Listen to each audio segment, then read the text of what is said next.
Elle avait cette problématique au quotidien qui est le médicament arrive sur le marché, on va le proposer à des patients, mais on est incapable de dire chez qui il va fonctionner ou pas. Donc ça, c'est donc la genèse et le projet de Scientalab, pour revenir dessus. Scientalab, c'est une start-up basée à Paris. On est aujourd'hui une quinzaine de personnes, donc on reste une petite entreprise, même si on a l'ambition de devenir plus grand. Et on a été créé, qui a été créé par trois personnes, donc Camille, qui est ma sœur, et Julien, mon associé, que je connais à travers mes études.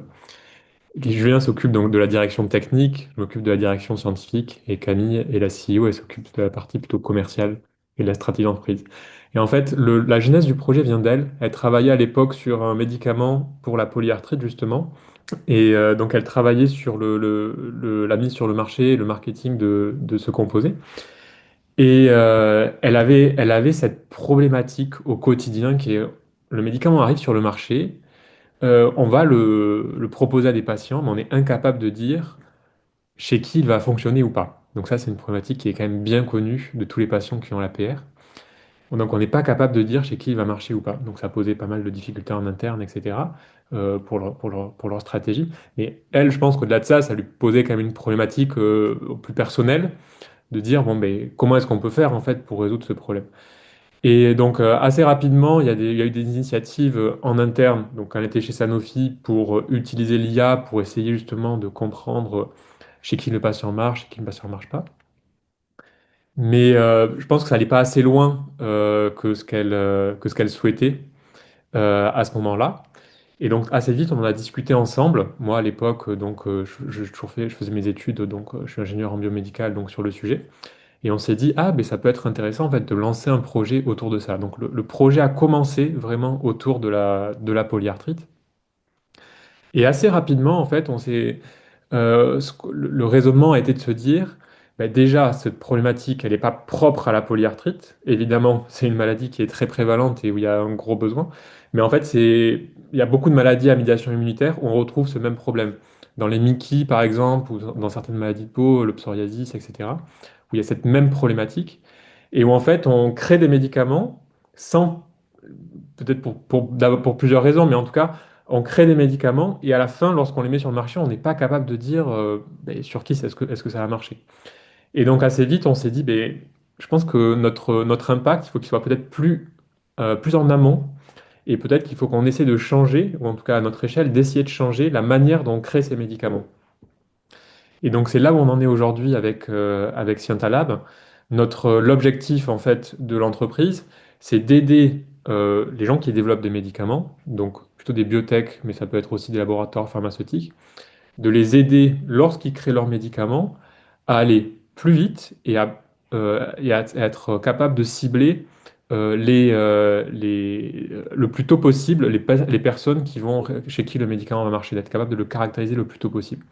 Et on les aide en particulier à une phase qui est une phase assez complexe, qui est ce qu'on appelle la recherche translationnelle. Donc, lorsqu'on va passer pour la première fois tester le médicament chez l'homme, c'est là en fait que la plupart des molécules ratent et sont mises à la poubelle. Et donc, on va les aider sur cette phase-là. Est-ce qu'on peut être, dès ce moment-là, capable de dire, oui, ça va marcher, il faut continuer et investir, et voilà chez qui ça va marcher, pour que dès le début, on soit capable de dire, voilà, on pense que les personnes chez qui le traitement va marcher, c'est celle-ci. Donc voilà l'ambition de Scientalab et d'où est-ce qu'on est parti.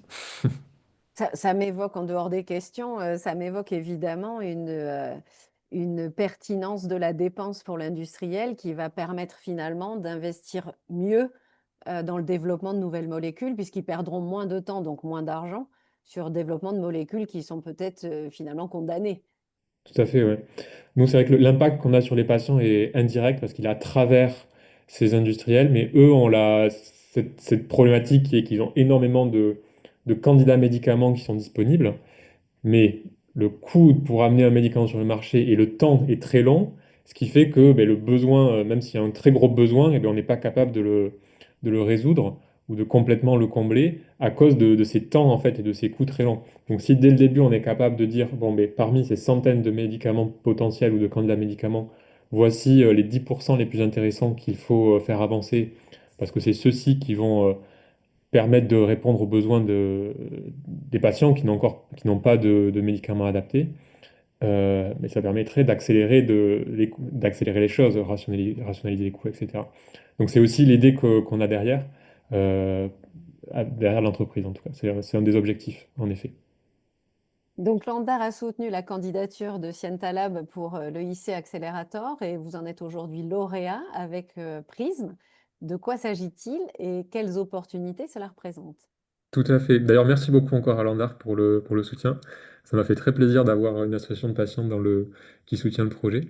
Donc, pour redonner le contexte sur ce que c'est l'EIC, l'EIC, c'est Innovation Council, et en fait, c'est l'organe de l'Union européenne pour financer l'innovation en Europe. Et ils ont un outil de financement qui s'appelle l'Accélérator, donc EIC Accelerator, et où ils vont sélectionner chaque année des startups au niveau européen. Donc, n'importe quelle startup peut postuler et ils vont sélectionner des startups pour les financer. Et l'objectif derrière pour l'Europe, c'est créer, sur certaines verticales qu'ils ont jugées importantes, donc par exemple l'intelligence artificielle en fait partie, créer les leaders au niveau européen. C'est assez sélectif, c'est entre 5 et 10% de sélectionnés. Et derrière, en fait, l'Europe va premièrement fournir un financement, donc de 2,5 millions d'euros pour subventionner le projet.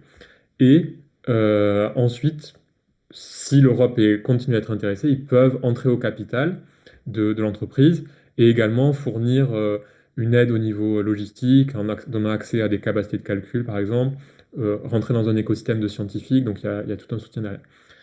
Et pour nous, c'est vraiment une très belle opportunité d'avoir ça parce que c'est une belle marque d'innovation. En plus du financement, je veux dire, c'est une très, très belle marque de l'innovation.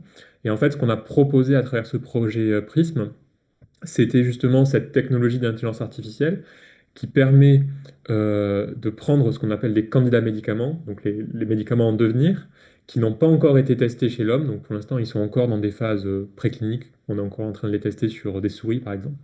Et de dire, parmi tous ces médicaments, lesquels ont le plus de chances de fonctionner chez les patients. Et donc, c'est ce dont on parlait juste avant, l'idée étant de pouvoir dire, ben, parmi ces médicaments-là, voici ce qu'on pense être les plus intéressants, parce que justement, ils vont marcher chez les patients qui ont encore un besoin médical inassouvi, chez ceux chez qui le traitement ne marche pas. Et donc, c'est eux qu'il faut prioriser.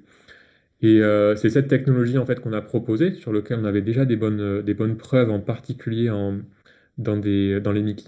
Dans les Mickey. Et donc là, on a proposé à l'Europe de nous aider à continuer à développer cette technologie et de l'élargir sur plusieurs pathologies à médiation immunitaire. Et donc, on a été lauréat. Et encore une fois, merci beaucoup à Landar pour le soutien.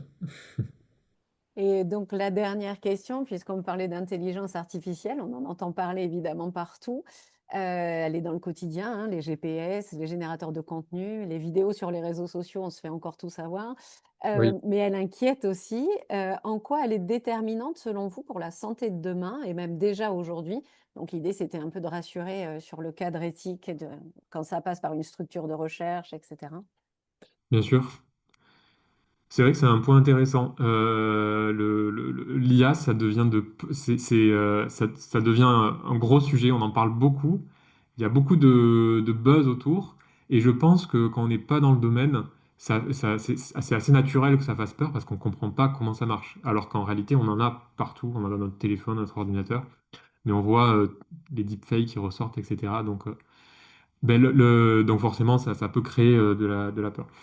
Je dirais que la première chose à garder en tête sur la partie purement réglementaire, éthique, etc., et sur l'utilisation qu'il y en a, en Europe, on a un cadre très strict sur l'utilisation des données de santé et sur la création d'outils d'IA. Donc on a par exemple, et par-dessus la norme européenne, la norme française fait partie des plus exigeantes, ce qui pour nous peut être un certain avantage parce que vu qu'on s'y conforme, on sait qu'on est réglementaire avec à peu près conforme avec le reste du monde. Et, euh, et en fait, c'est extrêmement régulé la manière dont on peut créer justement ces outils-là. Il y a l'Europe qui a notamment créé ce qu'ils appellent le AI Act pour ça, pour réglementer ces utilisations. et l'espace européen des données de santé ou le Data Act pour l'utilisation des données de santé. Donc ça, je pense que c'est un premier garde-fou avec lequel on est obligé de se conformer et il y a fréquemment des contrôles qui sont faits par les autorités, par exemple par la CNIL en France. Et après, la deuxième chose, plus sur l'opportunité, je pense sur l'intérêt que peut avoir cette technologie, c'est que une, en tant que chercheur, je dirais, une maladie, donc par exemple, prenons la polyarthrite, c'est c'est quelque chose qui est extrêmement complexe parce que c'est une interaction entre, bah, premièrement, la personne, donc le patient, mais le patient, ça va être son quotidien, donc son mode de vie. Ça va être ses interactions avec l'environnement, donc par exemple ce qu'il mange ou ce avec quoi il peut être, s'il habite à côté d'une usine ou je sais pas quoi. Ça peut être ensuite, il y a tout un tas d'informations qui interagissent entre ses cellules, l'ensemble de son système immunitaire. Enfin, bref, il y a vraiment un niveau de complexité qui est gigantesque. Et en fait, il faut réussir, pour comprendre comment fonctionnent ces maladies, il faut réussir à faire sens de l'ensemble de ces données. Parce un patient qui a une maladie, c'est pas uniquement une polyarthrite, c'est pas uniquement une douleur au niveau des articulations. En tout cas, c'est beaucoup plus systémique, je pense, c'est assez holistique. Et en fait, pour faire sens de l'ensemble, un être humain en fait ne peut pas parce qu'il n'a pas il n'a pas cette capacité à justement être expert dans chacun de ces domaines. Ça prendrait beaucoup trop de temps. Et donc, on a besoin d'avoir ces outils qui peuvent emmagasiner des très grandes quantités de données et en sortir des signaux qui peuvent être des signaux faibles et qui, eux, nous aident à faire avancer les choses. Donc, c'est aujourd'hui, moi, je pense, l'opportunité qu'on a avec ce type de machines, mais qui doivent, qui doivent forcément rester sous la surveillance d'un être humain pour, euh, pour être responsable de leur utilisation. Bah, super. Est-ce qu'il y a d'autres choses que tu voudrais dire? Non, je voulais simplement revenir sur le soutien de l'ANDAR. Ça fait en fait ça fait un long moment en fait qu'on a des interactions avec l'ANDAR, donc ça me fait très plaisir de garder ce lien avec les patients. Quand on a commencé l'entreprise, moi ça me tenait vraiment à cœur de comprendre la maladie, mais d'abord par le prisme des patients et pas uniquement à travers une partie de la biologie ou quelque chose de très clinique. Donc ça, pour le coup, j'en suis très reconnaissant. Et, euh, et c'est quelque chose en fait que je cherche à continuer à mettre en place. Donc c'est pour ça que je vous proposais d'organiser une intervention auprès de nos équipes, justement pour avoir une interaction avec des patients, pour que les ingénieurs, les biologistes, les pharmaciens qu'on a en interne puissent avoir l'interaction avec les patients. Et ça, je pense que c'est quelque chose qui est très très important de garder en fait un lien très proche et pour qu'on sache que le travail qu'on a doit avoir cet impact derrière. Donc ça, pour le coup, je dirais que je suis très